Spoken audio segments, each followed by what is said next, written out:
शनिश्चर तेपंकर सप्तम जन्म वार्षिकीर पूर्णाहुति ढेंकानाल राधाकृष्ण बजारଠାରେ ଥିବା श्री श्री शनिश्चर देवଙ୍କ सप्तम जन्म वार्षिक उत्सवर पूर्णाहुति अनुष्ठित होई जाइछि।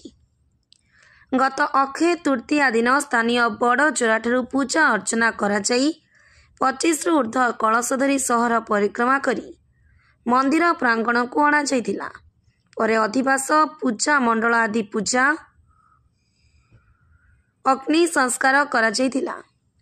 द्वितीय दिवस मई 1 तारिख गुरुवार दिन मंगल आरती, गुरु पूजा, गो पूजा, सूर्य पूजा, मंडल आदि पूजा, संध्या समय होम आरती अनुष्ठित होइथिला।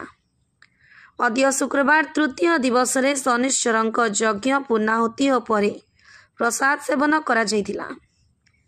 पूजक रुद्र नारायण कवि शतपथी, कर्ता शेषदेव राउत, कर्ती प्रमीला राउत, कर्मकर्ता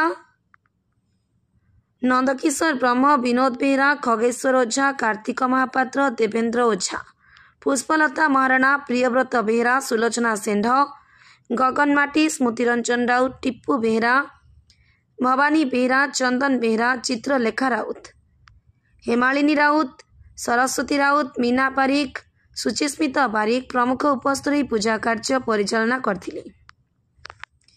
ढेंकानाल शुभम पाणी का रिपोर्ट, धनुष एक्सप्रेस।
Namaste.